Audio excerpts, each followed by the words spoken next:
Flat Earth, Round Earth, Part 2 of Draco, Dippers, and Dragons. I'm Jeffrey Daugherty, your Christian whistleblower, and we're moving into Part 2 of our study of Flat Earth, Round Earth. And we're looking, first of all, here's Scotty Roberts says he's been waiting all day. And we're looking, first of all, at this whole idea of the North Star. We did a show on that earlier today. And it's very, very interesting.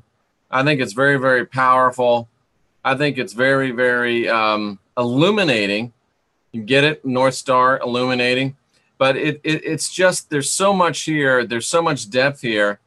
And, of course, I'm sure we're going to get a lot of interesting comments, this being a show about Flat Earth. So I expect for everybody to be out in force.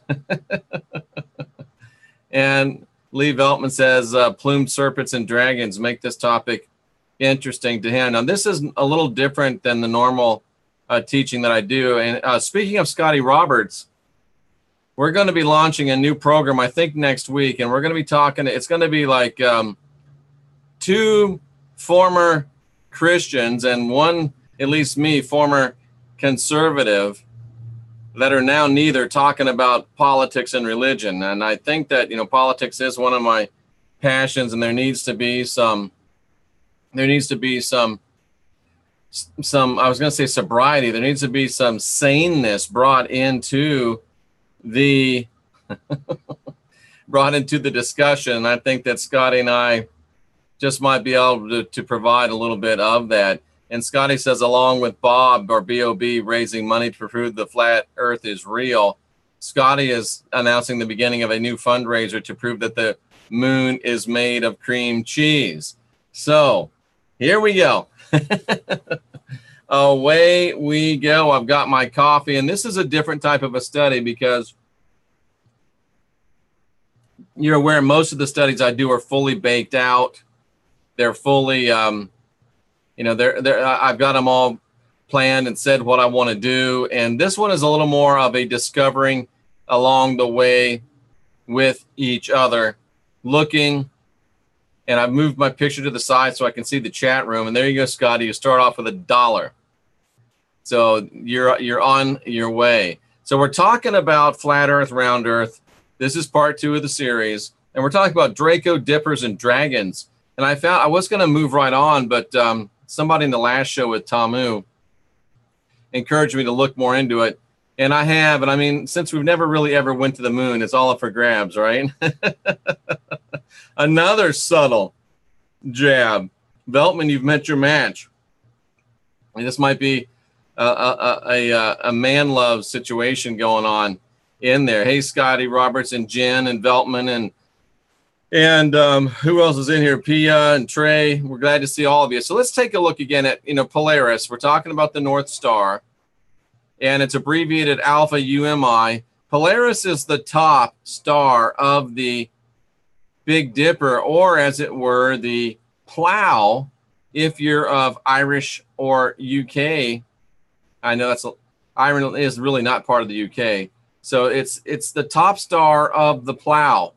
And, we get into the whole thing. We were talking about how it's all associated with birth and with fertility and with procreation. And, of course, if you look at this as a plow, and it makes a whole lot more sense as a plow to me than it does a dipper. And, of course, that must be my Irish showing. Whoops, and you're not seeing this. Sorry about that. I always forget to hit the share screen sometimes. I'm not going to do that anymore. I'm going to remember from now on. So let's go ahead and share the screen so you can actually see what I'm looking at. And this is Polaris. Come on, get bigger. Okay. And you can see that Polaris is the top star of the Big Dipper. And to me, with my Irish roots, this looks much more like a plow to me. I mean, it looks exactly like a plow.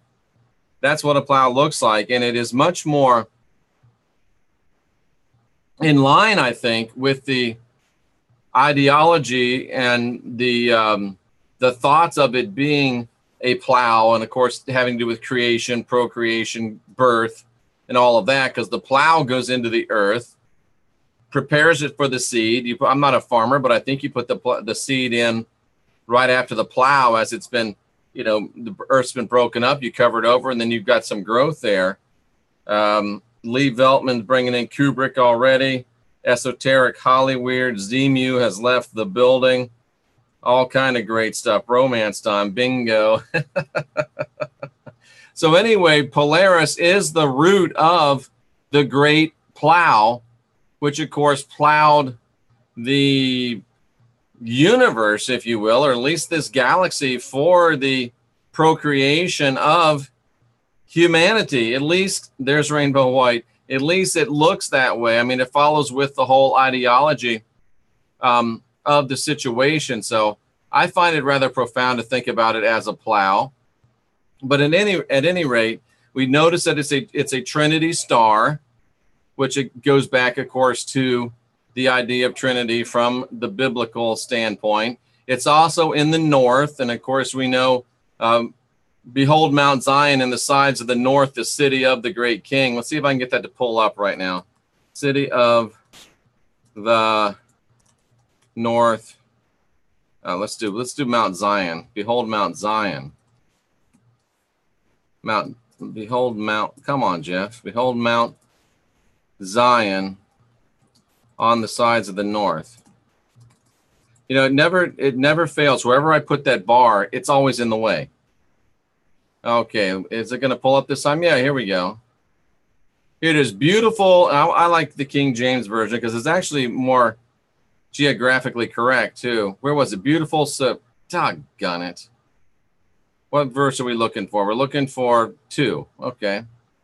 So verse 2. Beautiful for situation, the joy of the whole earth, Mount Zion, the sides of the north, the city of the great kings, the great king. Let's look at it in the interlinear. Remember, we go right to left. Greatly in the city of our God, Elohinu. That's interesting. It's the Elohim. Even though it mentions the Lord, it's really talking about the Elohim. The Lord, of course, trying to hijack everything. But the city of the Elohim in the mountain of holiness. Well, that was verse 2. Beautiful for situation. Situation denotes elevation, also denotes location and the way it's situated in within geography. So it's beautiful. What does the word beautiful mean there? Oh, it means beautiful. How about that? It's fair. It's appropriate. It's beautiful. It's sleek. It's very, very fitting. Its situation is very, very fitting. It's very, very pleasant. It's literally and figuratively a good place. Its situation is beautiful. Its location is beautiful. It's the joy. It's the cause for exaltation and rejoicing of what? Of all of earth. What does it mean, earth? Of all the land, of all the countries and their lands, of all the territories, of all the regions, of the whole earth, as opposed to a part of the earth.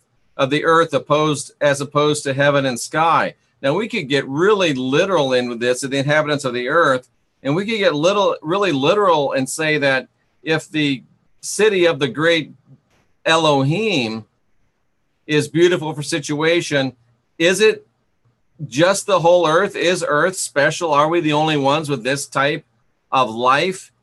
It says right here clearly, it's not of anyone else in the heavens or the sky. It's of the earth. Can we be that literal with it? Is it that ethnocentric to say that, or to believe that we could possibly, as human beings, be a great focus of the Elohim? Could we be really the apple of the eye of the Elohim? Could we?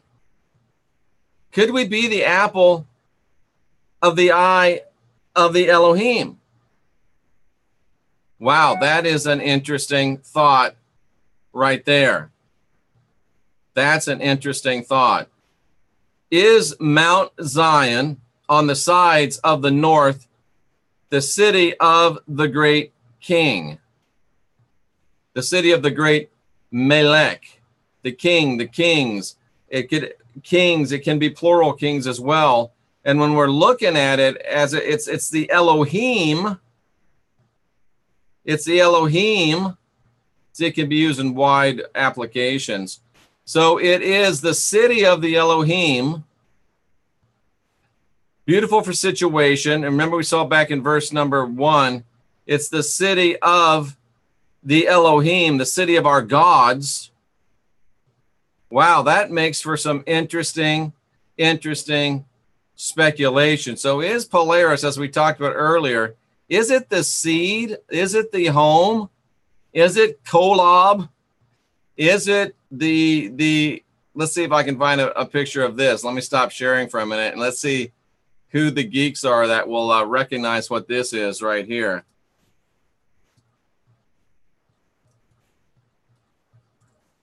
Let's see how many of you geeks recognize what this is. Let's see if there's a picture of just it that doesn't give it away. There's really not, but I'll just have to give it away.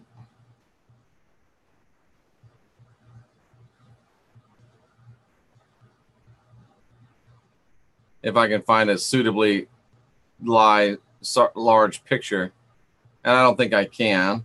I was going for the picture of the God planet in Star Trek V, but it looks like I'm going to be thwarted in my desires to bring that up. But anyway, is it the God planet?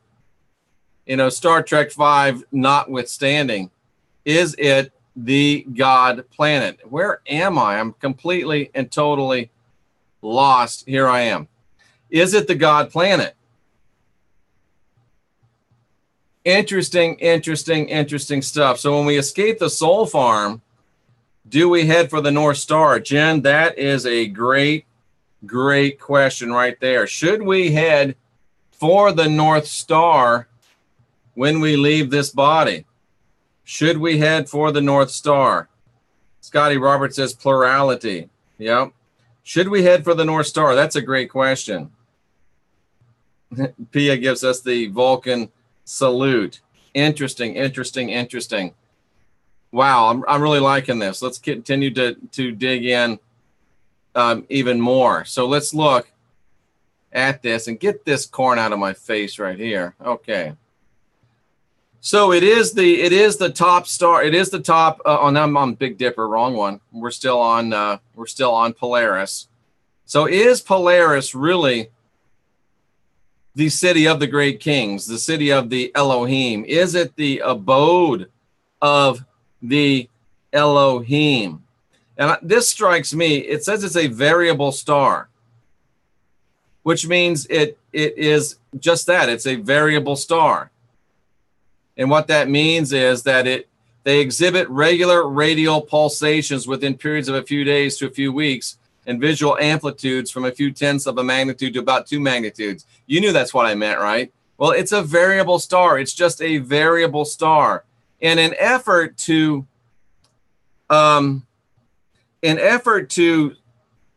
separate himself from the Elohim, let me just remind you of something that Yahweh said.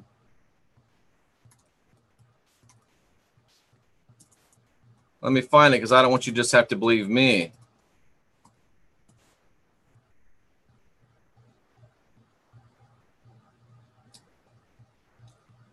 Change nut. Let me see if I can find it. See, this is a little bit hard, but we're learning together.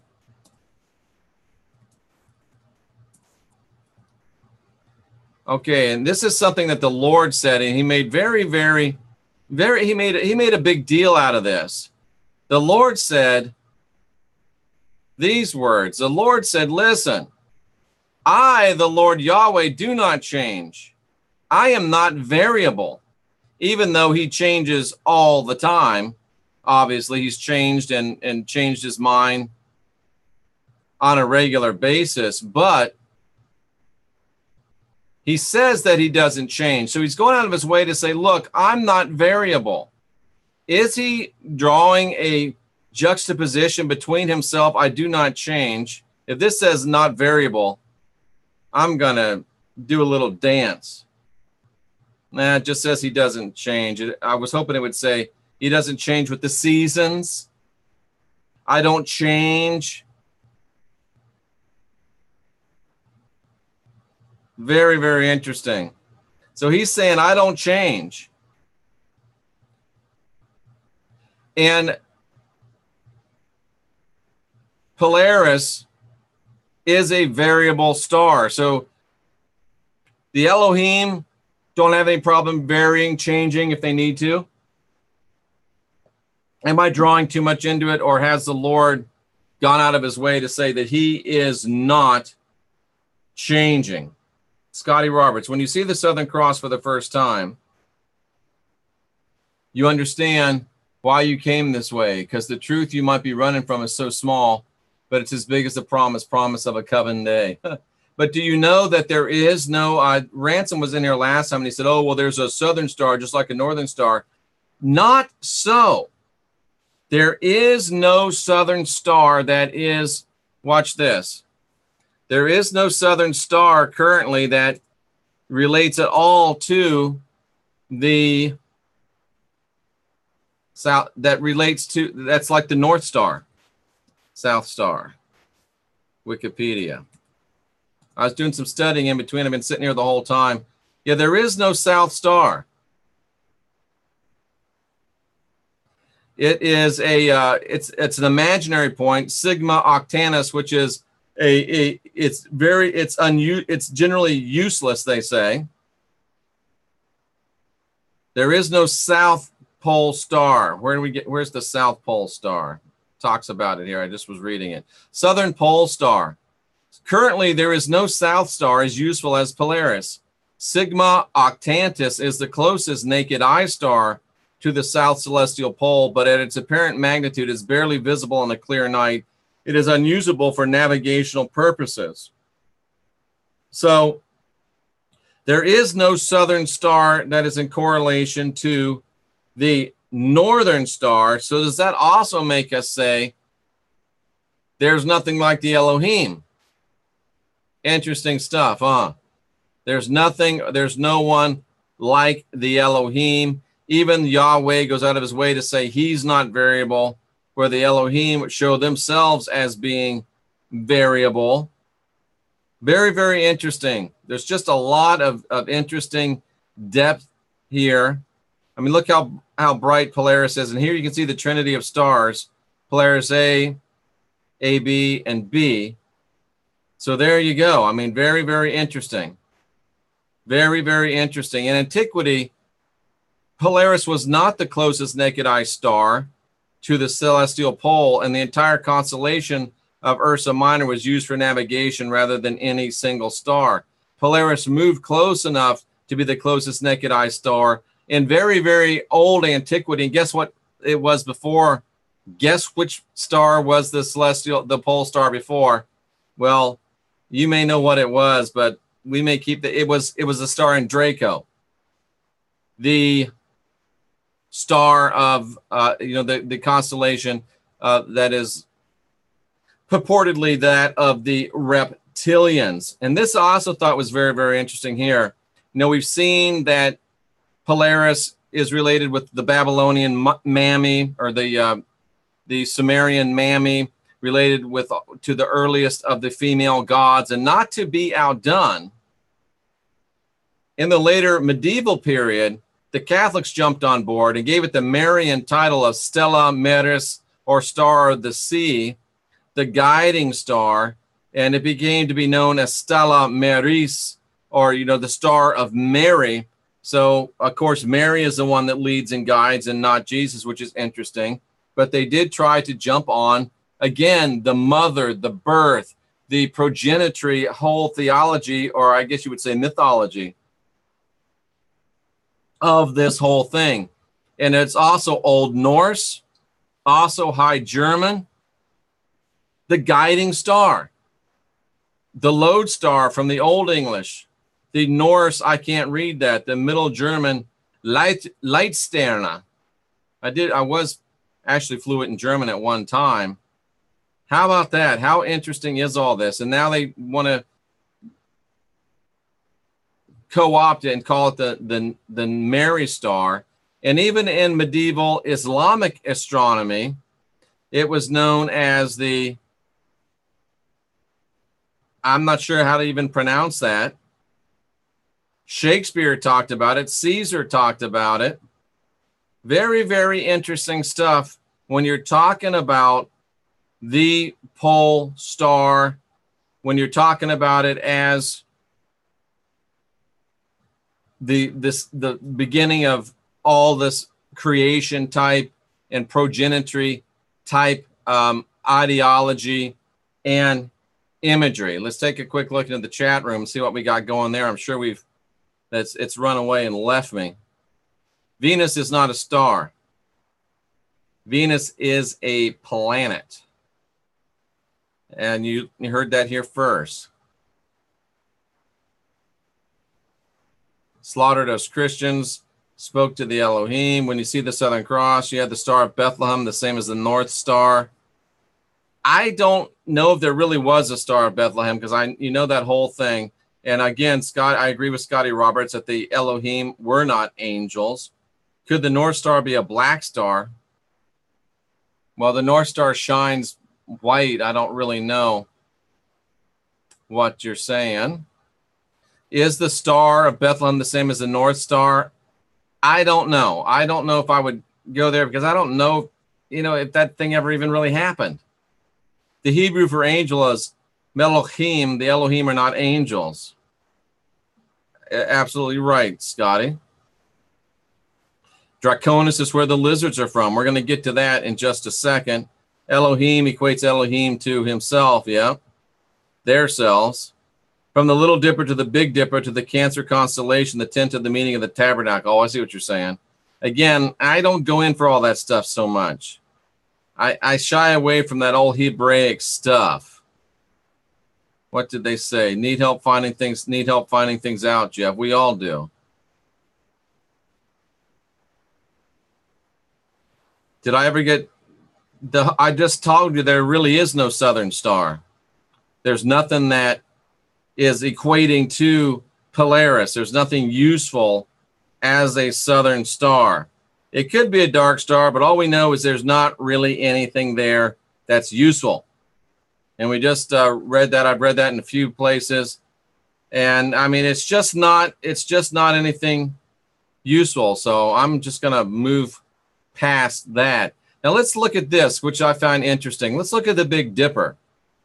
And again, the Big Dipper, the Polaris being the main star of the Big Dipper, very useful, of course, in celestial navigation. It's also has been seen as a bear, which I don't really get how it's been seen as a bear. Oh, that's a bear. Thank you, Wikipedia, for telling me what a bear was. It's also been seen as a wagon, or also been seen as a ladle. The bear tradition is Greek, which is very interesting to me. Why it is a bear, I do not know why it would be a bear, but they say it's a bear. I guess it's related to the story of Hera being turned into a bear. But the thing that's interesting to me is in the United Kingdom and in Ireland, it's known as the plow. And being an Irish person, I'll go ahead and show you this. This is sometimes not a really good symbol, because it has been linked to Irish autonomy and Irish independence. The starry plow, but what a dandy symbol that is. Isn't that just a great symbol? I know it's, maybe been bastardized a bit, but what a great symbol. And you can see here it is. It's much more like, it looks exactly like a plow. The Big Dipper looks exactly like the plow. In fact, I'm not going to call it the Big Dipper anymore. I'm going to call it the starry plow, or I'll just call it the plow, because that's exactly what it looks like to me. Now, how do I get off of this thing? Yeah, co-founder of the Irish Citizen Army, I guess. Yeah, it could be. It could be. We could have some problems with that. But at any rate, it's very interesting that it is seen as a plow, and it does look much more like a plow to me than it would a dipper. It looks exactly like a plow, and that again holds to the creation and the progenitory imagery. Charlemagne called it a plow. Odin's wain, which again is a plow. A wain is a wain, I believe, is a plow. So and now we're going back into even Norse theology, Nordic theology. In German, it's the grosse Wagen, or the great wagon. I guess it could look like a wagon as well. But to me, it still looks more like a plow. I guess that's the Irish in me coming out. And sometimes the grosser bar, I don't know why that's not barren. I guess it would be more than one bar is barren. Grosser bar. Scandinavia, wagon. Also the bear. In Dutch, it's a bear. Why the bear? I don't get it. Does anybody see the whole thing of the bear there? I don't get it at all. But anyway, a lot of people look at it as a bear or a wagon. And again, what does a wagon do? A wagon brings home your produce, right? A wagon brings home the stuff that you are going to eat. Now, this is where I really like to look at it. This is interesting as well. And we'll look at the chat room again for a second before we go to Asian traditions.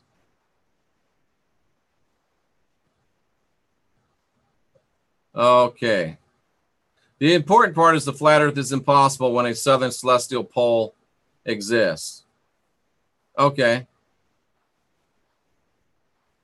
Yeah, Venus is called the morning star, but it's not really a star. Mama bear and baby bears love honey. Okay. It looks like a yoga pose. It does kind of look like a yoga pose. The plow pose, yeah. You should look into all the esoteric cults. Yep. Everyone's just joining in, gotten a notification. Why is it called the Red Cross of Constantine? Well, you know, Lee, you know why. He saw a red cross in the sky and said, in this sign, conquer. I'm not going to read the Satanic Bible. I don't have enough time. Better late than never. The bulls and bears stock market. That's interesting. Lee says almost every time esoteric or exoteric. Animal symbolism, bears and Native American. Okay. Land of milk and honey. Jeff, I have a new gnosis for you. Oh, well, does he ever look at chat? Ha! Guess he does. Neptune's Cove. Numero uno. Bear could be from caveman times. Interesting. Okay, look at this. In traditional Chinese astronomy, how cool is that? Traditional Chinese astronomy. Look at that. How'd you like to read that chart? Interesting. And I'm thinking about astronomy. I'm thinking of going back to the beginning, like Babylonian astrology. How many people would be interested in having their Babylonian astrology done? The earliest of the early. Okay, they're considered to be the right wall of the purple forbidden enclosure, which surrounds the northern celestial pole. And what's interesting about the purple forbidden enclosure, the northern pole, which contains Ursa Minor, which contains Polaris. What does the purple, what's it called again? It's called the, doggone it, purple forbidden enclosure. What does the purple forbidden enclosure contain? The crown prince, the Christ, right? The emperor, the concubine, and the celestial pivot. There's that pivot again. Polaris is the pivot for our universe. And I think Veltman said earlier,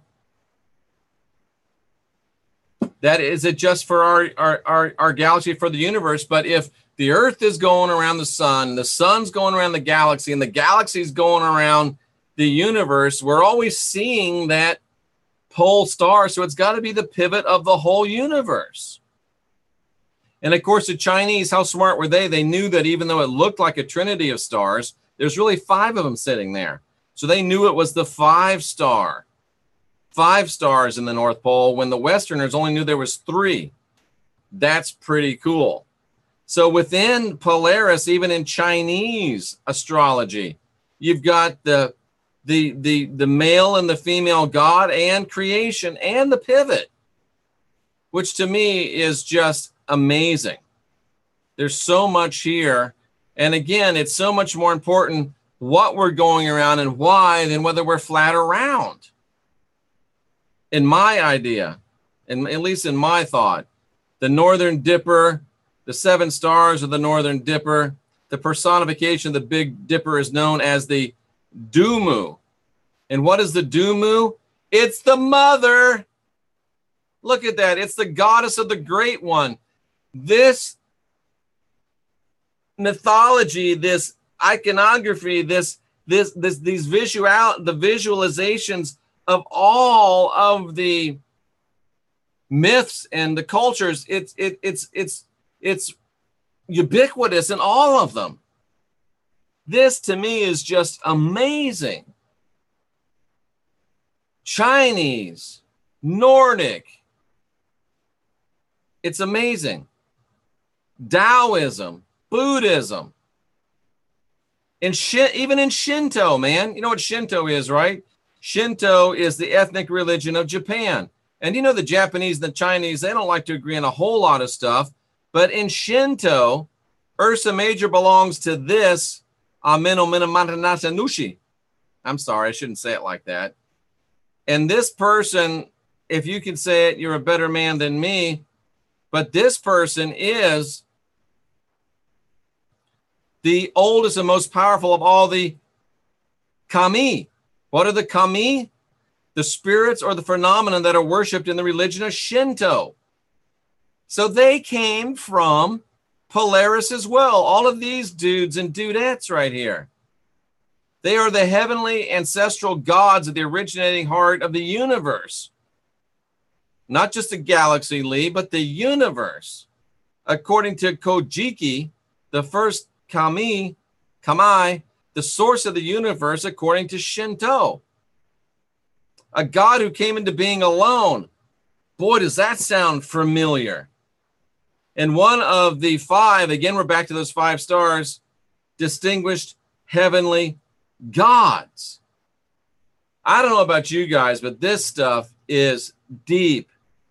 And this stuff is powerful. And let's go to South Korea. The 7 stars of the North. Malaysian Dipper stars. Burmese. Javanese. I don't know what Javanese is. Hindu. The 7 great sages are the 7 rishis who are extolled at many places in the Vedas and Hindu literature. The Vedic Samhitas never enumerate these rishis by name. They are the patriarchs of the Vedic religion. Are you kidding me? They're the patriarchs, the ones that it comes from. Wow. Wow.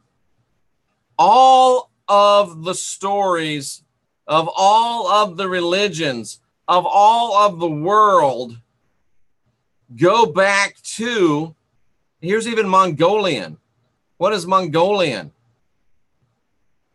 Oh. It goes back to Polaris. Wow, I don't even know what to say. I don't even know what to say. What do you say when all of the traditions, I don't know why I'm shouting, I'm just excited. What do you say when all of the traditions all point to the same place as our beginning, for the beginnings? What do you do? I mean, these people can't even agree with each other about anything. They've been killing each other, fighting each other, but yet somehow they all believe that we came from the same place. Man, that is amazing to me. That is amazing to me. Hello, Shauna. It's just amazing to me. Snake worship, cave bear worship. Oh, we haven't even got to that good part yet. Stellarium, use Arab, and you'll see the real names of the stars. Okay, great. What do you know about stars? I know you can use them to predict the future. Sun come up, moon go down, world spin round and round. Time for another lesson. Grasshopper. Interesting. Is that it? Somebody throws in oblate spheroid. Nothing wrong with getting excited like Ego, the living planet. Interesting, interesting, interesting, interesting. All of these things, it goes back to the beginning of just about every single stinking religion out there, of every single stinking idea of creations. It's amazing to me. It really is. It's powerful to me. It's exciting to me. And I wanted to show you something about the, and I don't know where I found this, and I hope I can find it again, about the location of Polaris in relation to Draco. Let's see if I can find that. Where was that? That was the relation of Polaris. Let me just go back to Polaris. Polaris. It talks about where it's located.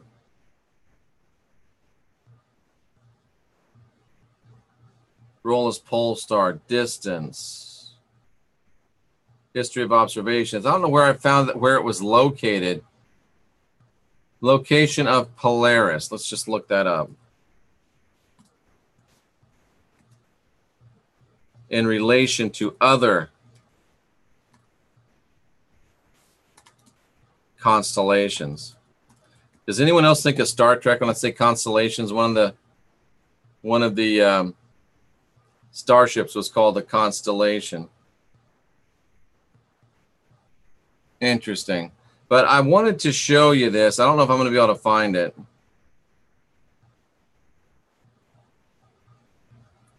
I don't know if I'm going to be able to find it, but basically Polaris is over Draco. It's on top of Draco. It has conquered the dragon, which to me is really cool when you think about it, that Polaris has conquered the dragon. I don't know why I lost that. I thought I had it all marked out here, but I didn't. Polaris Wikipedia. There's a band called Polaris.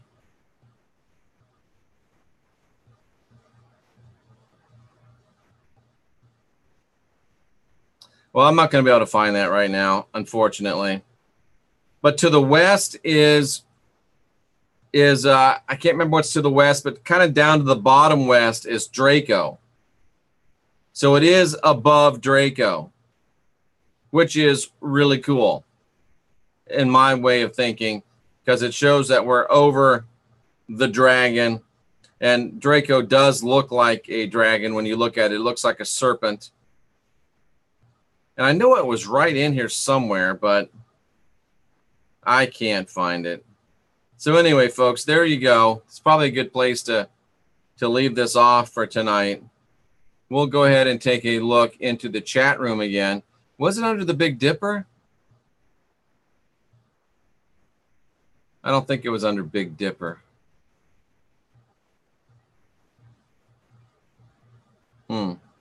Anyway, there you go.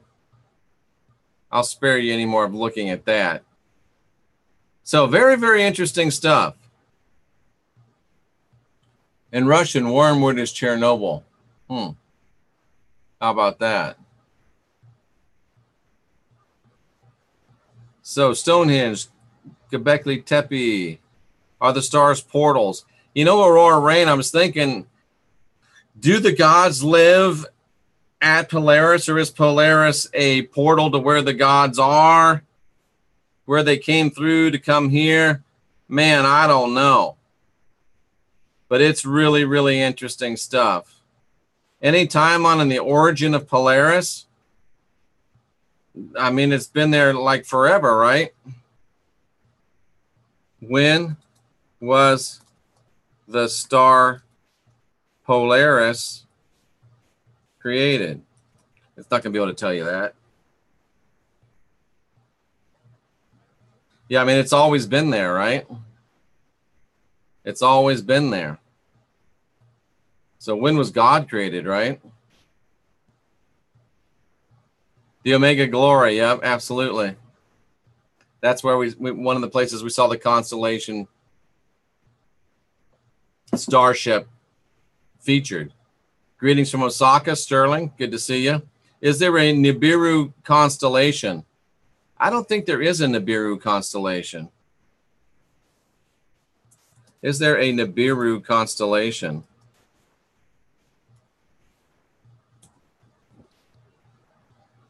Nope, there is no Nibiru constellation. Nibiru in Babylonian astronomy.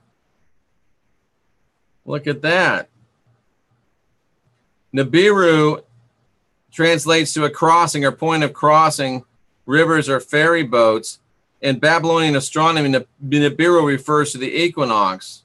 Babylonian astronomy. See if we can get a picture. Babylonian. I was just talking about Babylonian astrology, and you can see I've been looking for Babylonian astrology software.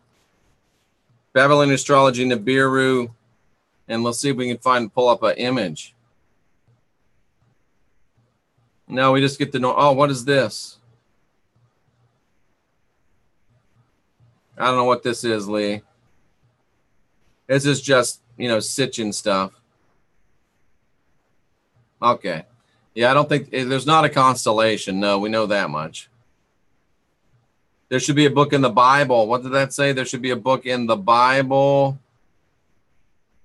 What did that say? There should be a book in the Bible of named constellations if it teaches the skies, the Omega Glory. Was want a Bible connection? Look up constellation for House of Bread. It's Virgo, because guess what, folks? You know what the house of bread really is? The house of meat. And I got a book coming out that's going to prove it to you.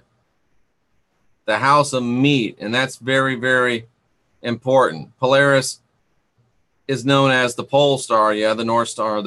Okay. Key important ley line with stars as well.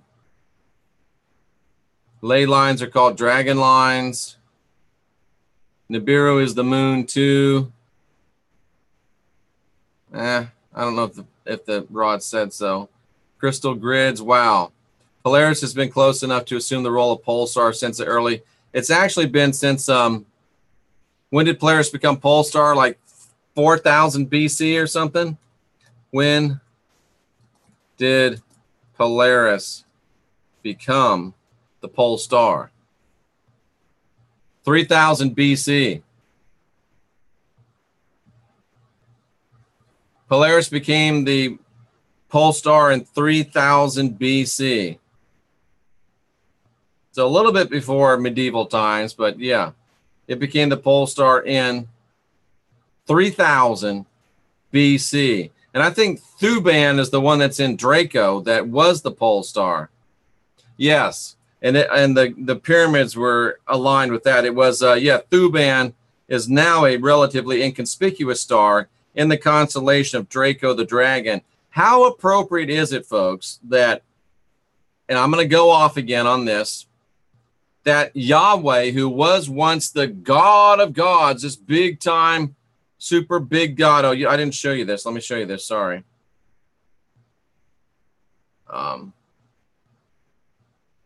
There you go. Thuban was the pole star about 5,000 years ago when the Egyptians were building the pyramids. It's a relatively inconspicuous star. So 5,000 years ago, Yahweh was somebody. But today, he's a relatively inconspicuous God in our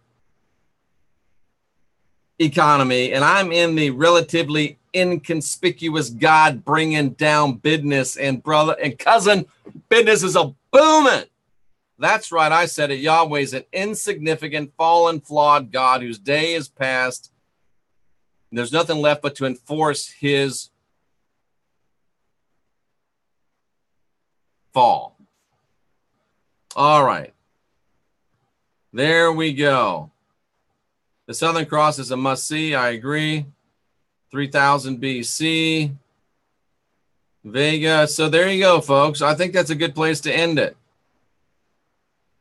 I think there's a good place. That's a good place to end it. And look at that. We got through this whole thing tonight without having to ban anyone. We got through this whole thing tonight without having to put anyone in timeout. It's awesome. I like it. It was fun. It was enjoyable. And we learned a lot. I think we've probably gone through as much as we can now about this whole, you who turned justice to wormwood, he made Pleiades and Orion. Canst thou bind the sweet influences of the Pleiades or loose the bands of Orion? Interesting. Interesting. It was fun. There's an idea that the pyramids are much older and opening points to the North Star, whatever that means. Well, Scotty's been to the pyramids. Interesting stuff. Interesting stuff. Thanks, everybody. I appreciate you being here. I appreciate your thirst and seeking for truth. I appreciate Scotty Roberts being with us. You've probably seen Scotty Roberts on Ancient Aliens. You've heard him on Coast to Coast AM. And he's an all-around good guy. The shaft looks to Polaris. That's interesting, Scotty, that the shaft looks to Polaris even when Polaris wasn't the pole star then. Scotty, why do you think the shaft looks to Polaris? Did the Egyptians know that's where it all came from? Yes, I have Zoom. That's what we're on right now. Don't you see Zoom down there in the bottom? Doesn't it say Zoom? It usually does. Interesting. You might be wrong. What is it? The shaft of the Great Pyramid, Scotty? We gotta find this out. What does the shaft of the Great Pyramid point to or open to? The shaft of the Great Pyramid, air shafts. I don't know. I'll have to look that up. It's not just making itself readily apparent to me, and it's kind of late. Very, very interesting stuff. Yes, it does. Okay, good. It points to Polaris. How about that? Again, we already talked about the mountain, the congregation in the north, the city of the Elohim. Wow. Very, very interesting stuff. Thanks for being here, folks. I really appreciate it. It's been a fun night. We've got into some deep stuff. The blue avians, Avians. What a bunch of crap. I'm sorry, did I say that out loud? What a bunch of crap. All right, ladies and gentlemen. And by the way, well, I'm not going to go there. I salute you that are seeking truth. Remember, there's no original sin, spark of divinity within. So love yourself. Be excellent to yourself. Be excellent to others. That's how the Christ said you would know that he is, that you are part of his crew. So keep making the change that you want to see. Don't wait for it. Don't be it. Make it. Make the change you want to see. And more than anything else, folks, please stay fearless, my friends.